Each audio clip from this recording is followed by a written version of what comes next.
Hello everyone, it's Andrew from RC. I'm here, I am here, I promise. I'm not voiceover man. And hello.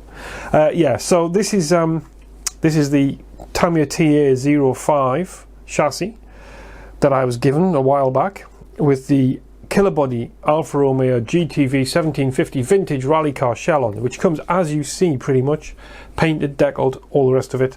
And it comes with a lovely grille and lovely light buckets and everything else, all this beautiful stuff, which you've already seen if you've watched the last bench video. Now, I just want to say what I've done to this to finish it, and where I'm kind of up to with not finishing it. So there's yeah, it's a bit complicated. So it is basically done. I could put a battery in this and go and run it now, but there's a few things that are still to do. So the biggest issue I've done really since last you saw this was mount the shell to the chassis.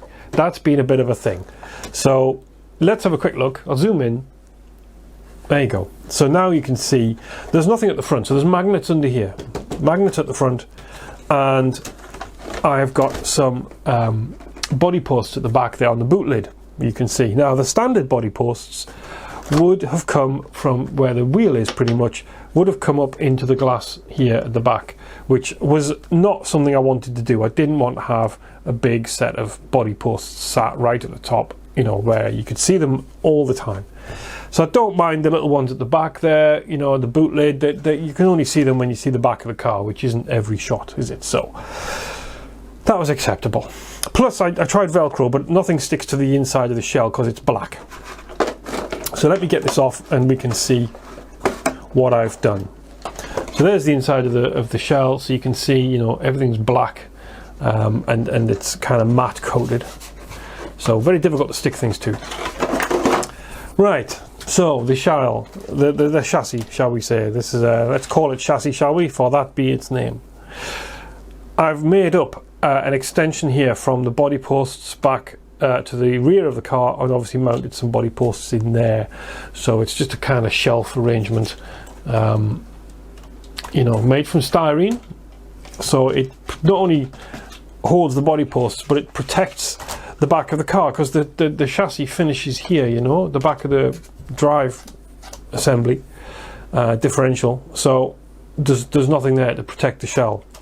So I've made this foam arrangement. I've sandwiched it between two pieces of styrene. There's one here, one on the other side, and bolted them into some spare socket holes, bolt holes, whatever, on the chassis there. So there's now a little bit of protection, and it also helps fill the wheel arch. Certainly when you're looking at it from the front, you don't see huge great empty daylight filled area.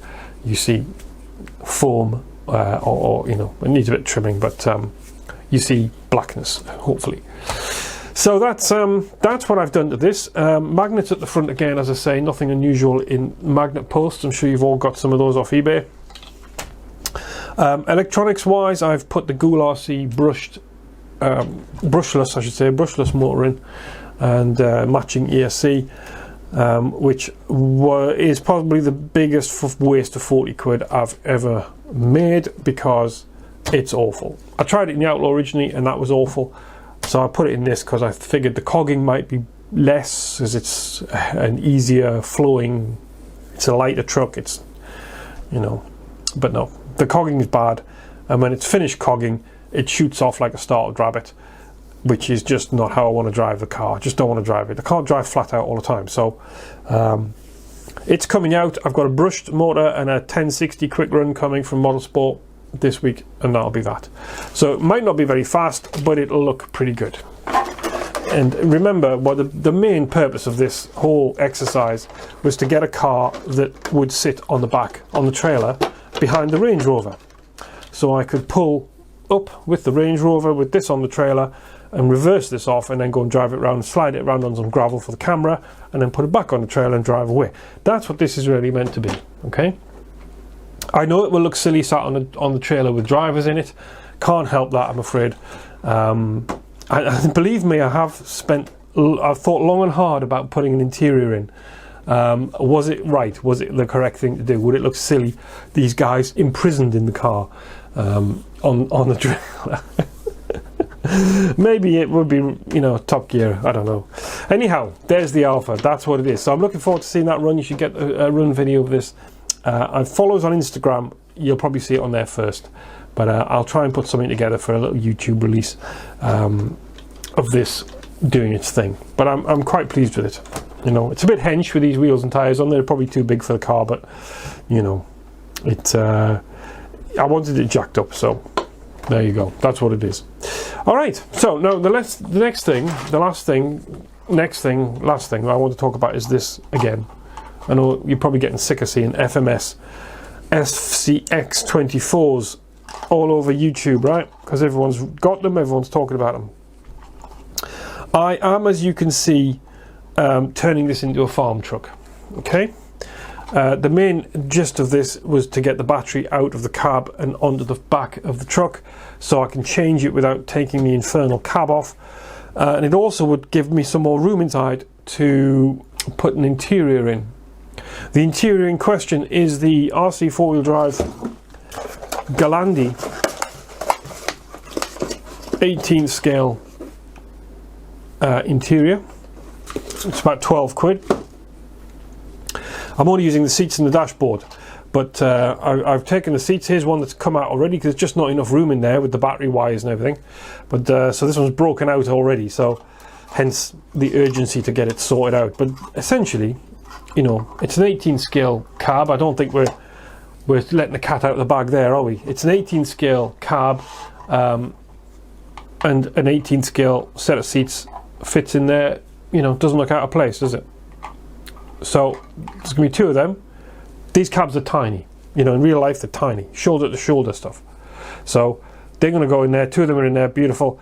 I've got the Land Rover dashboard underneath the windscreen. You can maybe just make out the silver line there. I've done a little bit of silver work on it just so that maybe there's a chance you can see it at times, you know, as the truck drives by, that kind of thing.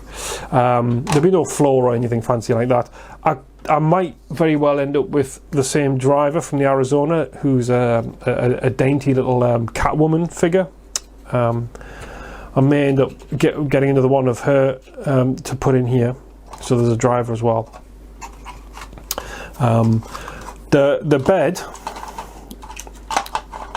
bed is just a bit of spare parts, really. It's just some random stuff I'd lying around. That's a WPL electronics tray, upside down, cut out to kind of give it the chassis some depth.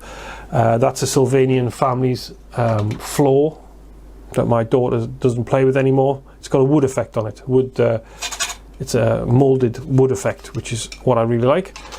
With some WPL board, bedside, whatever, you know. And it's going to obviously all needs finishing and dressing and painting and fitting and obviously fixing down, most importantly. But it's going to look a bit like that, really, when it's done, with boxes and things, so that I can get the spare tyre in there, and obviously the battery hidden as well. Yeah, so that's that. So that's really what I've been up to. Not a great deal more than that. And I'll do a bench video on the Range Rover next, I think, because I've also been doing a bit of work with that body shell, but it's all painting and repair work, so it won't be very there won't be much to it, just you know, what kind of woes I've had and what kind of fixes I've done. So there you go, that's that. I hope that was not too long, and I will see you next time. Thank you and good night.